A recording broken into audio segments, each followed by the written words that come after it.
Good morning students. This video is from the chapter factorization and we were discussing factorization of a quadratic trinomial. तो हम आपको क्या बोले थे कि quadratic trinomial को हम 4 दिन में इसको डिस्कस करेंगे. And the first day, that was on Monday, what we have discussed, a quadratic trinomial in which all the 3 terms were positive. देखिए तीनों टर्म क्या था, पॉजिटिव था. ऐसा क्वेश्चन बस डिस्कस किया गया था. आपके बुक में मल्टीपल क्वेश्चन दिया हुआ है, तो आपको हम बस क्या डिस्कस देते को होमवर्क. इवन होमवर्क को also given on these questions only, जिसमें तीनों टर्म क्या था, पॉजिटिव. और होमवर्क में जो आपको दिया गया था, आई होप आपसे सारा क्वेश्चन बन गया होगा and you might have faced problem in few questions. तो उन क्वेश्चन को डिस्कस कर लेते हैं. चलिए क्वेश्चन नंबर 6 डिस्कस करते हैं और क्वेश्चन नंबर 9. क्वेश्चन नंबर 6 क्या है? क्वेश्चन नंबर 6 है आपका y² प्लस 19y प्लस 60. ठीक है, तो सबसे पहले आप क्या करते हो, सबसे पहले तो 60 को प्राइम फैक्टराइज करना है. 60 को जो प्राइम फैक्टराइज करेंगे तो क्या आएगा, 2, 30, 2, 15, 3, 5, 5 एंड 1. ठीक है, प्राइम फैक्टराइज हो गया पूरा. 60 का क्या नंबर आया, 2 इंटू 2 इंटू 3 इंटू 5 इंटू 1. ठीक है, ये नंबर्स आ गए. अब क्या करना है, नंबर्स को अरेंज करना है और अरेंज करने के बाद ऐड करना है. ऐड करने के बाद क्या आना चाहिए, प्लस 19 आना चाहिए. तो नंबर्स को अरेंज कीजिए. तो ये दोनों मल्टीप्लाई किए तो 4 और ये तीनों क्या आया, 15. 4 और 15, 4 और 15 को अगर हम ऐड कर दें 19 आ जाएगा. ठीक है, अब प्लस 19 आना है तो क्या लिखेंगे, y² प्लस क्या लिखना है, 4 और 15. 4 15 ऐड करने पर 19 आ जाएगा. 4y plus 15y plus 60. ठीक है, तो फर्स्ट और सेकंड टर्म में क्या कॉमन आएगा, y² और 4y में क्या कॉमन आया, y कॉमन निकाले. y जब कॉमन आया, y² में y बाहर आ गया तो यहाँ क्या बचा, y बचा. और 4y में भी y बाहर आ गया तो यहाँ क्या बचा, प्लस 4 बचा. ठीक है, थर्ड टर्म और फोर्थ टर्म में अब कॉमन निकालना है. तो इसमें तो एक में आपका अल्फ़ाबेटिकल या फिर जो आप वेरिएबल का पार्ट बोलते हो, इसमें तो वेरिएबल है, इसमें वेरिएबल नहीं है, तो न्यूमेरिकल पार्ट में ही कॉमन निकलेगा. 15 और 60 में क्या कॉमन आया, 15 कॉमन आया. 15y में 15 कॉमन आ गया तो क्या बचा, y बचा. 15y में 15 बाहर आ गया तो y बचा. 60 में 15 बाहर आया, यहाँ क्या रखेंगे, +4. तभी तो 15 और 4 मल्टीप्लाई करने पे 60 आएगा. ठीक है, अब इन दोनों टर्म में क्या कॉमन दिखता है, इन दोनों टर्म में तो क्लियर कॉमन दिखता है, y+4 कॉमन है. तो y+4 इसमें से कॉमन निकला तो पहले टर्म में क्या बचा, ये पूरा टर्म में y+4 कॉमन आ गया तो यहाँ y बचा. और इसमें y+4 कॉमन आ गया तो यहाँ क्या बचा, +15 बचा. ठीक है, उसके बाद क्वेश्चन नंबर क्या डिस्कस करते हैं, क्वेश्चन नंबर 9. 9 में क्या है, 3m² प्लस 24m प्लस 36. ठीक है, तो तब इसमें क्या करना है, 36 और 3 को मल्टीप्लाई कीजिए. 36 और 3 को मल्टीप्लाई कीजिएगा तो क्या आएगा, 108 आएगा. 108 आया, 108 को प्राइम फैक्टराइज कीजिए. 2, 54, 2 times 27, 3 times 9, 3 times 3 and 3 and 1. 108 का क्या आया, 2 into 2 into 3 into 3 into 3 into 1. ठीक है सर, तो आप बोलिएगा कि सर इसमें ये बार बार आप 1 तक ले जा रहे हैं. जनरली हम लोग को बोला जाता है प्राइम फैक्टराइज करने के लिए, तो हम क्या करते हैं कि 108, 2, 54, 2, 27, 3, 9 और ये इतना ही करके हम छोड़ देते हैं. लेकिन 1 तक ले जाने का एक रीज़न है कि ऐसे भी क्वेश्चंस होंगे जिसमें आपको या इस 1 का भी ज़रूरत पड़ेगा. आगे के क्वेश्चन में आपको पता चलेगा कि ये 1 क्यों ज़रूरत पड़ेगा. एक क्वेश्चन इसके बाद वाले क्वेश्चन में वही क्वेश्चन डिस्कस करते हैं. ठीक है, तो 1 तक लाएँ, इसका आगे बताएंगे. तो अब नंबर्स को अरेंज कीजिए. ऐड करने पे क्या आना चाहिए, +24 आना चाहिए. तो +24 आना चाहिए तो क्या करें, नंबर्स का ऐसा अरेंजमेंट करना होगा. अगर ये दोनों मल्टीप्लाई करते तो ये 4 हो जाएगा और ये चारों मल्टीप्लाई करते तो क्या होगा, 3 इंटू 3 इंटू 3 9. ऐड करने में कितना आ रहा है, 13 आ रहा है. 24 तो आ नहीं रहा है. चलिए दूसरा अरेंजमेंट देखते हैं. अगर इन तीनों को मल्टीप्लाई किया, 2 2 4, 4 3 6, यहाँ तक ये 6 और 3 एंड 3 9, ये कितना आ रहा है, 15 आ रहा है. अभी भी नहीं हो पा रहा है. ये 2 और ये 3 मल्टीप्लाई करते हैं, 2 3 6 और ये 3 इंटू 3 9, 9 2 18 आ गया. 2 इंटू 3 और ये 3 इंटू 3 इंटू 2 पे, 2 इंटू 3 और 3 इंटू 3 इंटू 2 मतलब 6 और 18. 6 और 18 ऐड करने पे 24 आ जाएगा. तो क्या लिखें, 3m² plus 6m plus 18m plus 36. Numbers आ गया. अब फर्स्ट टर्म और सेकंड टर्म में कॉमन निकालिए. 3m² और 6m में कॉमन निकालिए. 3 और 6 का कॉमन 3, m² और m का कॉमन m. तो 3m² में से 3m बाहर आ गया तो क्या बचा, m बचा। और 6m में से 3m बाहर आ गया है, m तो बाहर आ गया, 6 में से 3 बाहर आया तो क्या बचा, यहाँ पे 2 बचा। अब 18m और 36 में कॉमन निकालना है। एक में आपका वेरिएबल का पार्ट है, दूसरे में वेरिएबल नहीं है, तो मतलब वेरिएबल तो निकलेगा नहीं, बस न्यूमेरिकल पार्ट में कॉमन निकलेगा। तो 18 और 36 में एचसीएफ क्या है, 18, तो 18 कॉमन आ गया। 18m में से 18 बाहर आ गया तो क्या बचा, m बचा। और 36 में से 18 बाहर आया तो यहाँ क्या बचा, +2 बचा। अब इन दोनों टर्म में फिर कॉमन निकालना है। इन दोनों टर्म में क्या कॉमन है, m+2 कॉमन है, ठीक है। तो पहले टर्म में क्या बचा, अगर m+2 बाहर आ गया तो इसमें क्या बचा, 3m बचा, और इसमें क्या बचा, +18 बचा, ठीक है। एक और क्वेश्चन डिस्कस कर लेते हैं, लाइक x² + 17x + 16। ये 1 हम बार बार क्यों ले लेते हैं, इसका ज़रूरत अभी पता चलेगा। तो 16 को प्राइम फैक्टराइज कीजिए, 16 को प्राइम फैक्टराइज करें तो क्या आएगा, 2, 8, 2, 4, 2, 2, 2 और 1, ठीक है। 16 का प्राइम फैक्टर्स क्या आया, 2 × 2 × 2 × 2 × 1, ये 16 का प्राइम फैक्टर्स है। अब नंबर्स को अरेंज करके हमको क्या लाना है, 17 लाना है। तो 17 लाना है तो क्या देखिए, अगर हम इन चारों को मल्टीप्लाई करें, 2 × 2 × 2 × 2, 2 × 4, 4 × 8, 8 × 16, 16 और ये 1, 16 और 1 ऐड करें तभी तो 17 आएगा।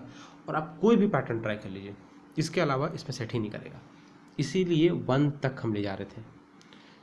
ये सारा मल्टीप्लाई हुआ, 16 हुआ और ये 1, तो इसको लिख सकते हैं x² + 16x + 1x + 16, ठीक है। अब x² और 16x में क्या कॉमन आया, x कॉमन आया, x + 16 बचा। इन दोनों में कुछ कॉमन ही है, कुछ कॉमन ही ना है, तो 1 हम निकाल देंगे। जब 1x में से 1 बाहर निकला तो क्या बचा, x बचा। 16 में से 1 बाहर आया तो यहाँ 16 बचेगा। अब इन दोनों टर्म में क्या कॉमन है, x + 16 कॉमन है, तो पहले टर्म में क्या बचा, पहले टर्म में x बचा और दूसरे टर्म में क्या बचा, +1 बचा।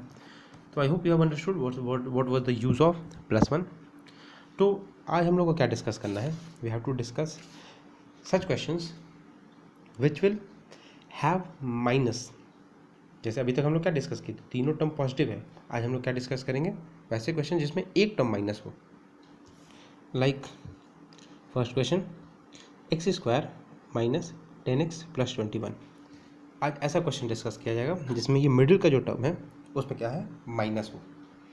तो सेम प्रोसेस, लास्ट टर्म का प्राइम फैक्टराइजेशन कीजिए, 21 है तो क्या लिखेंगे, 3, 7, 7 एंड 1, ठीक है। 21 का प्राइम फैक्टराइजेशन क्या है, वो 3 × 7 × 1।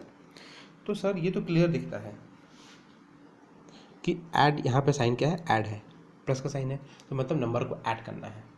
क्या याद रखिएगा, यहाँ जो साइन है वही करना है आपको, यहाँ ऐड है तो आपको ऐड करना है, अगर वहाँ पे माइनस का साइन हुआ तो आपको माइनस करना होगा, ठीक है।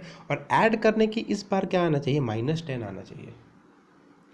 तो सर 3 और 7 को अगर हम ऐड करते हैं तो 10 हो जाता है, -10 कैसे लाया जाए, अगर हम -3 और -7 को, -3 और -7 ऐसे लिखें तो ये -10 के बराबर होगा। आप 6 स्टैंडर्ड पढ़े हो ना कि अगर दो नंबर में सिमिलर साइन होता है तो नंबर ऐड होता है, मतलब -3 - 7 लिखा हुआ है तो क्या रिजल्ट होगा, -10 होगा। 3 और 7 लिखा हुआ है तो क्या 10 होगा, -3 - 7 क्या है, -10। तो हम क्या लिखें, x² - 3x - 7x + 21। याद रखिएगा नंबर्स ऐड हो रहा है, -3x - 7x ऐड हो रहा है और क्या आ रहा है, -10x आ रहा है, ठीक है। अब इन दोनों टर्म में कॉमन निकालिए, x² और -3x में कॉमन निकाले तो क्या है, x कॉमन आया। x जब कॉमन आया, x² में x कॉमन आया तो यहाँ क्या बचा, x बचा। और -3x में से x बाहर आ गया तो यहाँ क्या बचा, -3। -3x में से अगर x आप निकाले तो -3 बचा, ठीक है। अब आता है थर्ड और फोर्थ नंबर कॉमन निकालना। तो स्टार्टिंग में ही फैक्टराइजेशन के बताया गया था कि अगर दो टर्म में से या फिर तीन टर्म में से अगर पहला टर्म में ही आपको माइनस दिख जाता है, पहला टर्म में ही माइनस दिख जाता है तो आप माइनस भी बाहर निकाल लीजिए। अब न्यूमेरिकल पार्ट में कॉमन, 7 और 21 में कॉमन क्या आएगा, 7 और 21 का एचसीएफ होता है 7, 7 बाहर आया। एक में वेरिएबल है तो उसमें वेरिएबल नहीं है तो वेरिएबल पार्ट तो कॉमन नहीं आएगा। -7x में से -7 बाहर आ गया, -7x में से -7 बाहर आया तो क्या बचा, x बचा, ठीक है। यहाँ पे कौन सा साइन रखना होगा, माइनस, तभी तो ये माइनस माइनस मल्टीप्लाई हुआ होगा और प्लस बना होगा, ठीक है। 21 में से 7 बाहर आया तो यहाँ क्या बचा, 3। अब इन दोनों टर्म में कॉमन, x - 3 तो पहले टर्म में क्या बचा, x बचा, और दूसरे टर्म में क्या बचा, -7 बचा। ठीक है, now moving to the next question, question number 2, x² - 10x + 24। ठीक है, तो प्राइम फैक्टराइज कीजिए 24 का, तो क्या आएगा, 2, 12, 2, 6, 2, 3 और 3 और 1। तो 24 का प्राइम फैक्टर्स क्या हुआ, 2 × 2 × 2 × 3 × 1। ठीक है, अब नंबर्स को अरेंज करना है, अरेंज करके ऐड करना है, और ऐड करने पे पहले ऐड करके क्या लाना है, 10 लाना है। पहले वो तो देख लो कि 10 आ सकता है कि नहीं, कैसे कैसे। ठीक है, ये 6 और ये 4, 4 और 6 ऐड करने पे 10 हो जाएगा, 4 और 6 ऐड करने पे 10 होगा, लेकिन लाना कितना है सर, आपको लाना है -10। मतलब आपको नंबर्स क्या रखना होगा, -4 और -6। 4, 6 ऐड करने पे तो 10 हो जाता है, लेकिन अगर -4 और -6 को अगर हम ऐड कर दें तो आपको कितना आ जाएगा, -10 आ जाएगा। हम कितना रखेंगे, x² - 4x - 6x + 24। ठीक है, नंबर्स हो गया, नंबर्स अरेंज हो गया। अब कॉमन निकालना है, x² और -4x, x² और -4x में कॉमन क्या निकालेंगे, x कॉमन निकालेंगे। x² और -4x में x कॉमन निकालें तो क्या बचा, x² में x बाहर आया, x बचा, -4x में से x बाहर आ गया है, क्या बचा, -4। अब सिमिलर कंडीशन, -6x + 24, या तो -6 कॉमन आएगा, क्योंकि दो फर्स्ट और थर्ड और फोर्थ टर्म में पहले माइनस है, पहला टर्म में तो माइनस बाहर आ गया, और 6 और 24 का एचसीएफ क्या होगा, 6 और 24 का एचसीएफ 6 होगा। ठीक है, वेरिएबल पार्ट है नहीं, वेरिएबल पार्ट में जब नहीं रहेगा तो वेरिएबल तो कुछ कॉमन नहीं निकलेगा। -6x में से -6 बाहर आ गया, यहाँ क्या बचा, x बचा। यहाँ पे साइन आपको माइनस रखना होगा, तभी तो ये माइनस माइनस मल्टीप्लाई होकर प्लस बना होगा, और 24 में 6 बाहर आ गया तो क्या बचा, 4।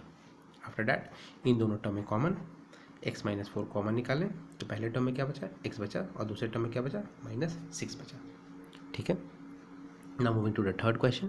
थर्ड क्वेश्चन क्या है, x² - 22x + 117। ठीक है, तो 117 को सबसे पहले तो आपको प्राइम फैक्टराइज करना होगा, तो 117 को प्राइम फैक्टराइज किए तो क्या आया, 9 टाइम्स 13, 13 एंड 1। 117 का प्राइम फैक्टराइजेशन 9 × 13 × 1। ठीक है, तो 9 और 13 ऐड करने पे 22 हो जाता, इसको लिख सकते x² - 9x - 13x, x² - 9x - 13x + 117। ठीक है, 9 और 13 ऐड करने पे 22 हो जाएगा, और हमको तो -22 लाना है, तो क्या लिखें, -9 और -13 को ऐड कर दिए। -9 और -13 जब ऐड होगा तो क्या आएगा, -22 आ जाएगा। अब इन दोनों टर्म में कॉमन निकालिए, x कॉमन निकालें, क्या बचा, x - 9, x² में x बाहर निकला तो x बचा, और -9x में से x बाहर आ गया तो क्या बचा, -9 हुआ। -13 और x और 117 में कॉमन निकालना है, यह तो माइनस है तो माइनस आपको निकालना ही पड़ेगा। 13 और 117 का एचसीएफ होता है 13, तो 13 बाहर आ गया। इसमें वेरिएबल पार्ट है, इसमें वेरिएबल है नहीं, तब एक्स्ट्रा पार्ट लिखा जाए, क्या बचा, -13x में से -13 बाहर आ गया, यहाँ क्या बचा, x बचा। यहाँ पे साइन क्या रखना होगा, माइनस का साइन रखना होगा, माइनस साइन निकालें तभी तो ये माइनस माइनस मल्टीप्लाई होकर प्लस बना होगा। 117 में से 13 बाहर आ गया, यहाँ क्या बचेगा, 9। ठीक है, अब इन दोनों टर्म में कॉमन, x - 9 कॉमन, पहले टर्म में क्या बचा, x बचा, और दूसरे टर्म में क्या बचा, -13 बचा। ठीक है, now moving to the next question, fourth question, x² - 17x + 16। ठीक है, ऐसा ही क्वेश्चन सिमिलर प्लस में डिस्कस किए थे अभी हम, तो 16 को प्राइम फैक्टराइज कीजिए, 2, 8, 2, 4, 2, 2, 2 और 1। 16 का प्राइम फैक्टर्स क्या है, 2 × 2 × 2 × 2 × 1। नंबर्स को ऐड करके लाना क्या है, -17। तो यहाँ तक तो आपको दिखता है 16, और ये आपका केवल 1, तो अगर -16 और -1 अगर हम रख दें तो -17 हो जाएगा, ये रिजल्ट -17 ही देगा। ठीक है, तो हम क्या लिखें, x² - 16x - 1x + 16। ठीक है, अब फर्स्ट टर्म और सेकंड टर्म में कॉमन, x² और -16x में कॉमन, तो कॉमन क्या दिखता है, x। पहले में तो न्यूमेरिकल है नहीं, तो न्यूमेरिकल पार्ट कुछ कॉमन नहीं आएगा, x² में x कॉमन दिखा, निकल गया बाहर, तो x बचा यहाँ। अब -16x में से x बाहर आ गया तो कितना बचा, -16। अब थर्ड टर्म और फोर्थ टर्म में कॉमन निकालना है, थर्ड टर्म में आपका माइनस है, फोर्थ टर्म में प्लस है, तो क्या दिखेगा, माइनस, क्योंकि पहला टर्म में क्या आ गया, माइनस आ गया। यहाँ पे 1 और 16, 1 और 16 का सेफ होता है 1, इसमें अल्फ़ाबेटिकल पार्ट है, that is the variable part. इसमें तो वेरिएबल पार्ट है नहीं, तो वेरिएबल पार्ट कुछ कॉमन नहीं आएगा। -1x में से -1 बाहर आया, क्या बचा, x बचा, +16 यहाँ क्या रखना होगा, माइनस, तभी तो ये माइनस माइनस मल्टीप्लाई होकर प्लस बना होगा, और 16 में से 1 बाहर आ गया, तो यहाँ क्या बचा, 16। ठीक है, अब इन दोनों टर्म में कॉमन क्या है, x - 16 कॉमन है। पहले टर्म में क्या बचेगा, पहले टर्म में क्या बचेगा, x बचेगा, और दूसरे टर्म में क्या बचेगा, जब x - 16 बाहर आ गया तो यहाँ क्या बचा, -1। ठीक है, तो I hope you have understood the questions which are containing the middle term was containing minus. Similar process is there, बस क्या करना है, उन दोनों नंबर्स में माइनस साइन रहेगा। ठीक है, again today I will give you questions based on the similar pattern, उसको बनाइए, आंसर रहेगा, आंसर मैच कीजिए, and in the next video will discuss the problematic question of those questions. ठीक है, थैंक यू।